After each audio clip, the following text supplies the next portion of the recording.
안녕하십니까 수험생 여러분. 공인중개사 민법을 담당하는 장세호 변호사입니다. 앞으로 여러분과 기본서 공부를 이제 같이 할 건데요.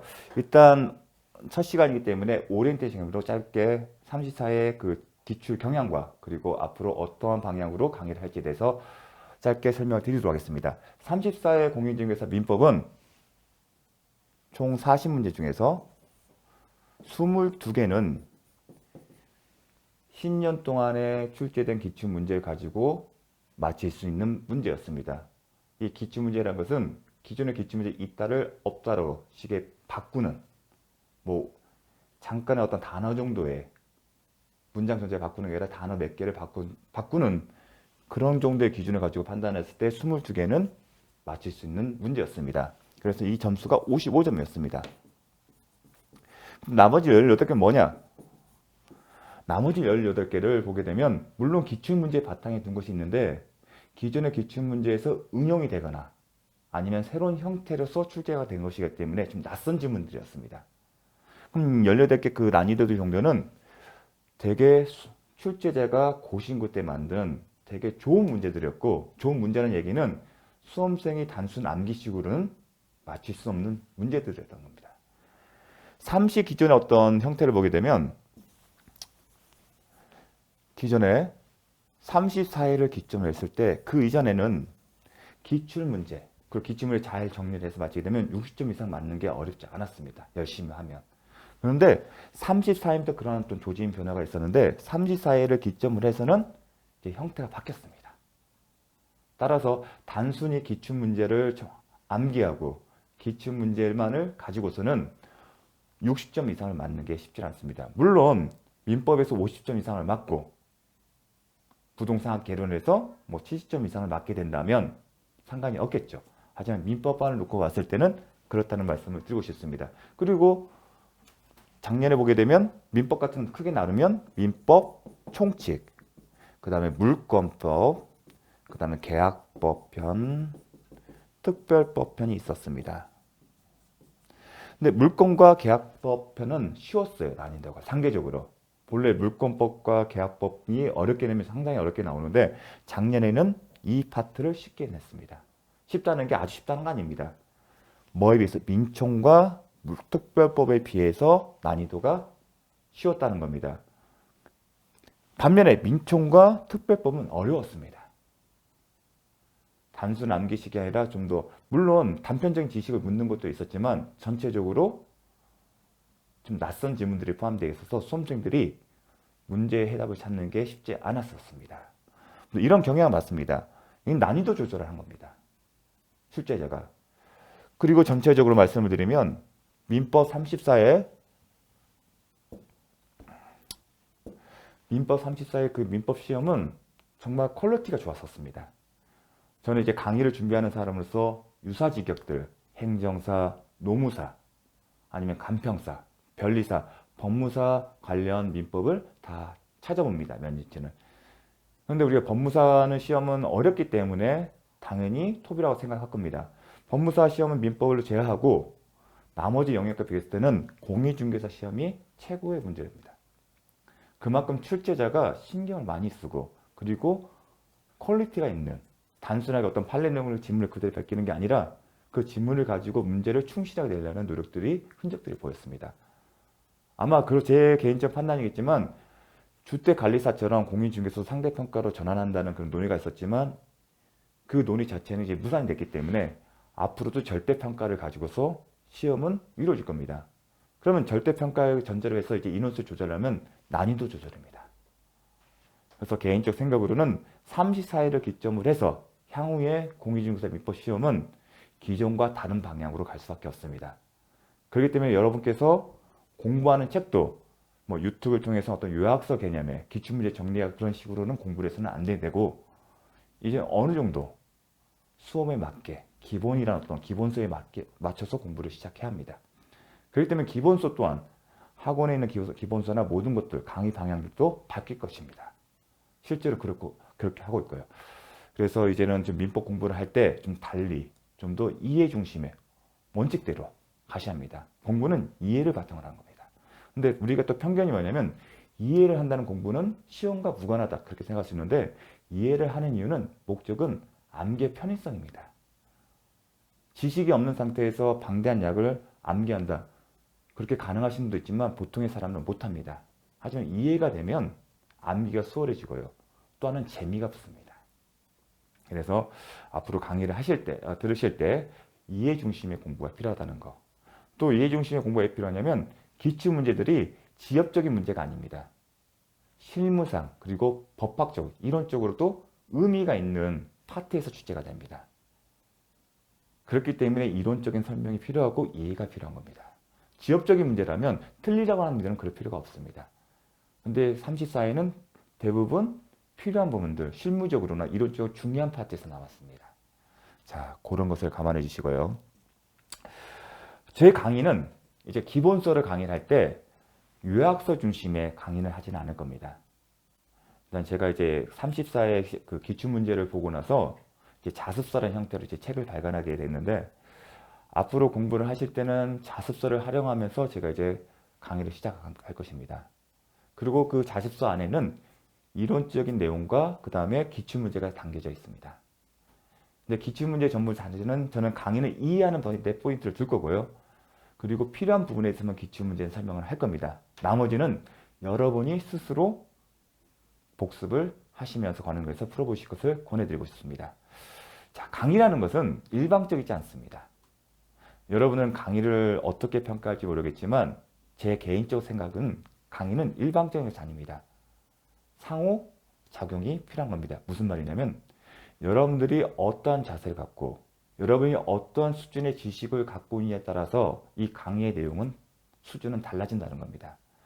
제가 아무리 열심히 편리하게 쉽게 설명을 한다 하더라도 받아들이는 사람의 법학 지식 수준의 정도에 따라 그 습득력은 다른 겁니다. 그렇다고 하더라도 쉽게는 할 수는 없습니다. 왜냐하면 문제 자체는 쉽지가 않기 때문에. 그렇다고 해서 기본 강의를 할 때 하나부터 열까지 다 가르칠 수는 없습니다. 제 기본 방향은 핵심적인 내용을 할 겁니다. 그리고 이해를 시키기 위해서는 제가 어떤 말을 하더라도 여러분이 준비가 되지 않으면 이해를 못합니다. 이해를 한다는 것은 여러분들 또한 제가 말하는 내용들, 개념들에서 숙지가 되어야 한답니다. 그런 것들이 머릿속에 여러분들도 준비가 되었으니 제 강의 자체를 이해하는 게 수월해질 겁니다. 그런데 대부분의 경우는 법학 지식이 없는 경우 시작합니다. 그럼에도 불구하고 여러분한테 강의를 할 때는 좀 불편하게 어렵게 느껴지게 할 수도 있지만 그건 어쩔 수가 없습니다. 보통 경우는 여러분 쉬운 강의를 찾습니다. 그리고 어려운 경우는 피합니다. 사람 마음은 똑같습니다. 근데 쉬운 강의는 가르치는 내용이 쉬우니까 쉬운 강의입니다. 어려운 강의는 교수, 가르치는 사람에게 문제도 있을 수 있지만 기본적으로 강의하는 내용이 어렵기 때문에 어렵게 느껴지는 겁니다. 오히려 여러분이 생각하는 것은 좋은 강의와 그렇지 않은 강의를 생각하셔야 합니다. 그럼 제가 생각하는 좋은 강의는 하나부터 열까지 스스로 다 가르쳐주는 게 아닙니다. 시간적으로 물리적으로도 어렵습니다. 하나부터 열까지 가면 그건 과외겠죠. 또 설사 그렇게 한다 하더라도 듣는 사람 입장에서는 지루할 겁니다. 유튜브 강의의 특성상 또 오래 못 듣습니다. 또 그렇게 할 수 없고요. 그렇게 한다 하더라도 오프라인 강의에서도 효율성이 떨어집니다. 제가 생각하는 좋은 강의는 여러분에게 가는 방향을 안내하는 겁니다. 좀 쉽게 예를 들면 우리가 해외여행 갈 때 어떻게 준비를 하죠?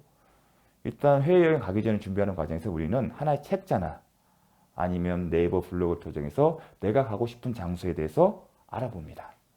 그리고 지도라는 형태를 만들어 놓고 계획을 세웁니다. 막연하게 세우지 않습니다.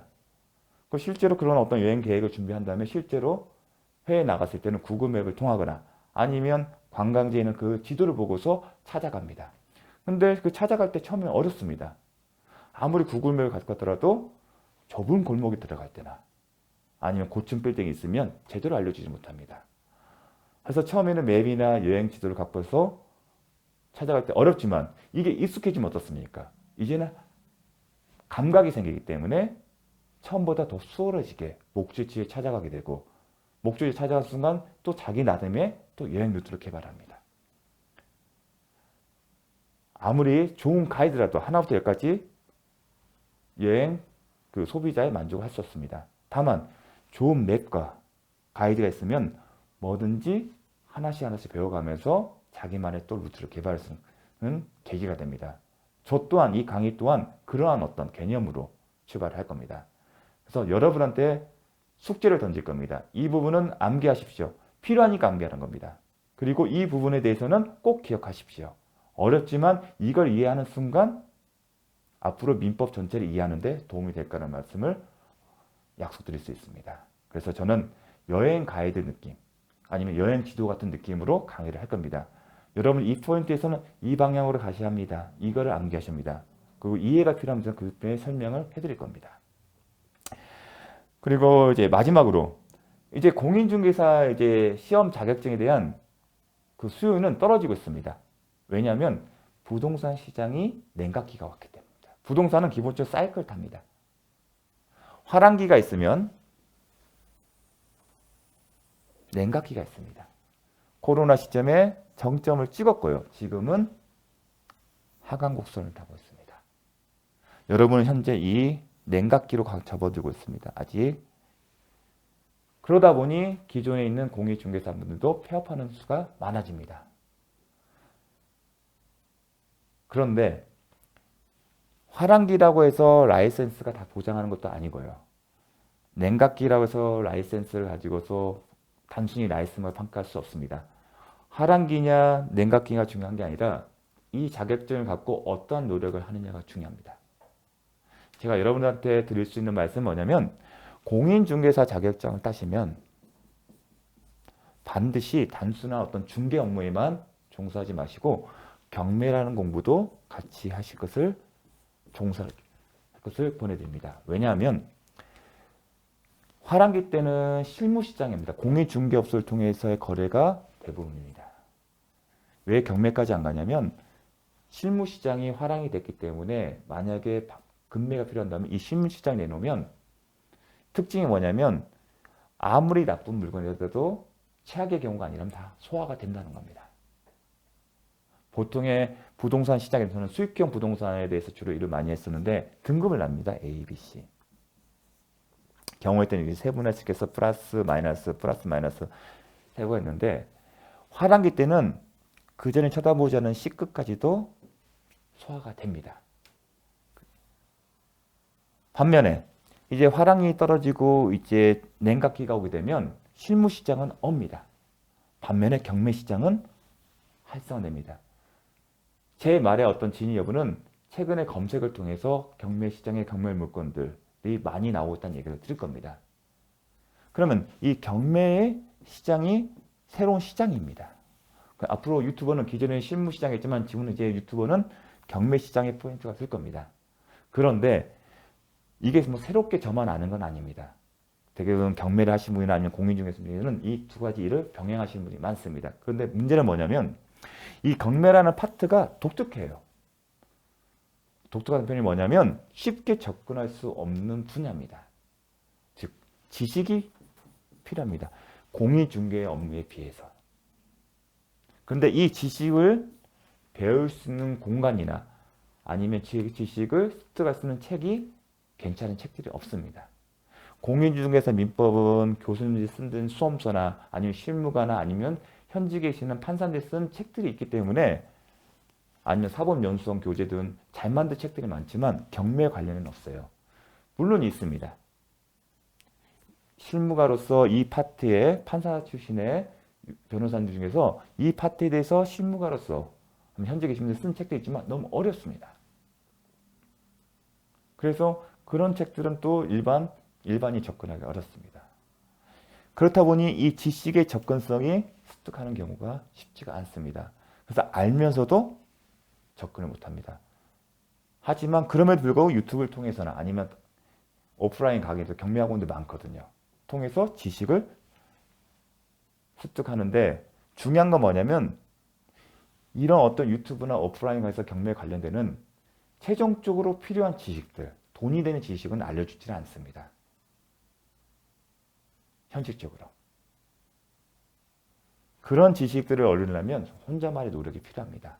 그러려면 필요한 게 뭐냐면 민법 지식입니다. 이 민법 지식을 가지고서 이 경매 파트에 적용을 해서 필요한 것들 하나씩 배워갑니다. 뭐 블로그나 구글의 검색을 통해서든 아니면 다른 책자들, 좋든 안 좋든 일단 책들을 가지고 모아서 할 수밖에 없습니다. 그러면서 하나씩 배웠고 남들이 가르쳐주지 않는 괜찮은 지식들을 배우게 됩니다. 경매는 지식이 필요합니다. 남들 똑같은 거 했었을 때는 똑같은 사람은 똑같은 수요자가 많기 때문에 가격이 올라가거든요. 기회가 없습니다. 그래서 이 공인중개사를 준비하면서 앞으로 제 강의는 이런 분도 도움이 될 것입니다. 참고로 저는 이 경매가 강의에서도 경험이 있고 한 10년 넘게 이런 실무에서도 전문가는 아니지만 어떤 이론적인 것들은 제가 강의를 한 적이 있기 때문에 중간중간 필요한 지식들은 도움이 되는 지식들이 있을 겁니다. 그래서 앞으로 단순히 공인중개사 자격증만 갖고 됩니다. 이제는 눈높이가 좁혀졌습니다. 최근에 우리가 이제 전세 사기가 이제 하나의 이슈가 됐었습니다. 저도 이제 공인중개사분들의 이제 상담도 하고 시장의 흐름에 맞춰서 그런 사전에 뭐 상담도 많이 해줬지만 전세 사기가 발생된 원인은 공인중개사분들이 목도 있었습니다. 왜냐하면 임차인들은 공인중개사들을 믿고 거래를 했거든요. 그런데 이제는 전세 사기가 일어났기 때문에 소비자 입장에서는 이제 믿질 않습니다. 그 말은 뭐냐면 이제 공인중개사분들이 설명을 이제 고지고대로 듣지 않습니다. 이제 검증을 합니다. 그 말 뜻은 공인중개사님이 제대로 설명을 못하거나 지식을 제대로 묻는 말에 답변을 못하게 된다면 중개 업무를 할 수가 없게 됩니다. 신뢰도가 떨어지기 때문에. 앞으로는 라이센스 자격증도 중요하지만 본인이 만약에 아파트 주택이 하려면 주택 임대차, 상가면 상가 임대차에 대해서 반드시 알아야 할 내용들은 이제 습득할 필요성이 있습니다. 그런데 여러분들이 나중에 실무에 나가시면 이런 공부할 기회는 없습니다. 지금이 처음이자 마지막입니다. 지금에 배워둔 지식을 가지고 하나씩 현장에서 이제 부딪히게 됩니다. 그래서 꼭 지금의 민법 강의는 앞으로 도움이 많이 될 겁니다. 아니면 투자자 관점에서. 그래서 유익한 강의가 될 것이기 때문에 이해 중심입니다. 단순히 암기라면 이해를 못합니다. 재미가 없습니다. 이해를 하는 이유는 나중에 실무 경험할 때 해결할 때 도움이 될 겁니다. 지금은 못 느낍니다. 저는 참고로 제가 하는 얘기들은 그냥 막연하게 하는 게 아니라 저는 이런 관련된 업무를 많이 했고 또 실제로 아파트나 공인중개사들의 상담도 많이 해드립니다. 제가 주로 하는 것은 상가 쪽인데 쉽게 못하지만 일반 주택 매매와 관련해서도 상담을 많이 해줬습니다. 그래서 실무의 흐름은 어느 정도 좀 알고 있습니다. 그를 반영해서 강의를 시작할 겁니다. 그리고 마지막으로 제 강의의 당부의 말씀을 드리고 싶습니다. 공부에는 왕도는 없습니다. 그럼 불변의 진리입니다. 요즘은 이제 어떤 트렌드인데 좀 쉽고 짧은 시간에 효율성을 따지는데 공부는 그럴 수가 없습니다. 어떠한 지식을 습득하는 시간에 최소 시간이 100시간이면 100시간 최소한 지켜야 하는 겁니다. 강의는 100시간을 90시간 줄이는 게 아닙니다. 그건 불변의 진리입니다. 예컨대 대입의 수학 수능 시험에 수학이면 현우진 씨가 좀 유명합니다. 저는 이제 우연한 기회에 그분의 강의에서 이런 오리엔테이션 개념의 강의를 들은 분인데 그분 딱 그 말씀이 저랑 똑같은 얘기였습니다. 공부에는 왕도는 없다. 100시간을 90시간 줄이는 게 아니라 200시간 들을 것을 150시간 들은 거다. 되게 공감이 가는 겁니다. 그 말씀은 제 강의로서 모든 걸 다 해결할 수 없다는 얘기입니다. 여러분이 스스로 제가 밥상을 차리면 여러분들이 소화시키는 것은 여러분의 능력인 겁니다. 그걸 귀찮아하시면 안 됩니다. 그런 과정이 돼야만이 나중에 실무에 가실 때 응용이나 적응력이 생기는 겁니다. 그때마다 누구한테 물어볼 수는 없지 않습니까? 만약 이 업을 하실 거라면. 하나를 알게 되면 그때부터는 쉬워집니다. 그리고 또 하나는 객관식입니다. 시험은 많이 하는 걸 묻는 게 아닙니다. 하나의 질문을 알더라도 정확하게 기억하자. 왜냐하면 오지선단서 하나만 만져도 맞힐 수 있는 경우가 있습니다. 5개를 다 알아야 문제를 맞히는 게 아닙니다. 제 말을 믿으시고 따라하십시오. 막연하게 아는 게 아니라 정확히 알아야 합니다. 그럼 정확히 아는 방법은 뭐냐면 스스로 풀어보고 생각을 해야 하는 겁니다. 스스로 생각을 해야 합니다. 단순히 주는 거에 듣는 게 아니라 그 들은 지식을 가지고 자기가 생각을 해야 합니다. 의무를 갖기도 하고. 그런 과정을 가지면 그 지식이 머릿속에 난 겁니다. 그리고 신중하셔야 합니다. 이건 심리학적으로 검증된 이론인데 사람이 오답을 한번 답을 틀리잖아요. 그 답을 정답을 맞히는 과정 10번의 과정이 필요합니다. 여러분도 경험을 하셨을 겁니다. 꼭 이 시험에 하도록 한 번 틀리니까 계속 틀립니다. 그때는 왜 틀렸는지 아는 것 같은데 또 지나서 문제 풀면 또 틀립니다. 그런 과정을 줄이려면 처음부터 문제를 맞힐 때는 신중하게 접근하시고 틀리면 왜 틀렸는지 생각하셔야 합니다. 틀린 것을 오답을 정답 맞히는 과정은 최하 5번 이상의 훈련이 필요합니다. 따라서 정확하게 기억을 한다는 게 포인트를 주시합니다. 그래서 제 교재를 공부하실 때 이론적인 설명 드리고 기출지문 갖고 OX를 형태를 만들었습니다. 꼭 직접 풀어보시고 생각을 해보십시오. 왜 이게 맞고 왜 틀린지를. 제가 가르쳐 줄 수도 있죠. 쉽게 떠먹을 수도 있겠지만 그거는 순간적입니다. 휘발성이 너무 강합니다. 좀 힘들겠지만 제 말씀대로 따라 하시면 마지막에는 큰 효과를 보실 겁니다. 마지막으로 여러분이 뭘 선택하든 교재는 늘리지 마십시오. 시험을 준비한 사람의 단점은 뭐냐면 시험에 자신감이 없는 사람, 시험에 경험이 부족한 사람은 불안감이 항상 자주합니다. 그 불안감의 해소를 어디서 하냐면 책에서 찾아요. 이 책 한 권을 더 사게 되면 왠지 더 좋아. 이 책 보다 불안하면 또 다른 책을 씁니다. 절대 그런 어리석은 행동을 하지 마십시오. 어떠한 책이든 절대평가이기 때문에 본인 선택할 책에 있으면 그게 최선이다 생각하십시오. 그리고 그 책을 이해하려고 노력하십시오. 만약에 이 책을 이해하는데 부족함이 있고 아니면 좀 더 뭔가 찾고 싶으면 다른 책을 사지 마시고 구글을 검색하십시오. 만약에 이게 상대평가고 제 욕심 같은 교과서를 사고 싶은데 교과서 자체만 해결이 안 되는 게 많습니다. 왜냐하면 부연 설명이 없어요. 딱 결론만 나와요. 이제 저 같은 전문가는 결론만 알아도 그 이유는 알거든요. 설명이 없어도. 근데 여러분 초보자 아니지 않습니까? 근데 교과서가 그 설명을 안 해놓습니다. 대부분은. 당연히 기본을 안다는 전제에서 결과만 씁니다. 그렇게 하더라도 1000페이지가 넘습니다. 근데 그걸 해결할 수 있는 방법은 구글 검색을 하게 되면 실무가들이 쓴 책들이 있습니다. 어떻게 딱 보면 압니다. 이거는 전문가가 썼구나. 그리고 길어요. 그래서 그런 내용들을 참고하셔서 개념 정도는 상관이 없는데 어떤 깊이 있는 이론들은 그럴 일은 없겠지만 원하신다면 구글 검색을 통해서 하십시오. 그게 더 수험생 입장에서는 바람직한 태도입니다. 자, 오리엔테이션 여기까지 하고요. 이제 다음 시간부터 본격적으로 강의를 시작하도록 하겠습니다. 자, 저와 함께 기본서 이해 중심의 공부 한번 재미있는 공부 한번 맛보게 할 수 있도록 노력해 보겠습니다. 그리고 마지막으로 제가 하나 빠졌네요. 이제 기본 강의를 한 다음에 이제 보통의 문제풀이 하지 않습니까? 근데 저는 기출문제를 준비 중에 있습니다. 그래서 공인중개사 기출문제 몇 년치 당연히 34회, 34회, 32, 31회 저는 기출문제 강의를 준비하는데 그것을 파트별로 하는 게 아니라 전체 40문제씩 풀고 합니다. 저도 이제 사법시험을 준비했고 좀 객관식 시험에 대해서는 많이 경험이 있는데 저는 항상 마지막에 시험 준비할 때 했던 게 뭐냐면 기출문제를 시간을 정해놓고 풀었습니다. 한 번만 푸는 게 아니었습니다. 정답을 맞히는 게 아니라 지문을 보는 거였습니다. 이 지문 내용을 어떻게 나왔는지 풀면서 이 지문 내용이 어떻게 변형이 될 수 있는지 그걸 생각하는 겁니다. 그래서 저도 최소한 3에서 5년치의 어떤 문제를 풀이하는 강의를 할 거고요. 또 하나는 유사직역. 34에서도 이제 어려운 파트의 그 짧은 지문들이 유사직역에서 출제된 최근에 나왔던 지문들이 나온 경우가 있었습니다.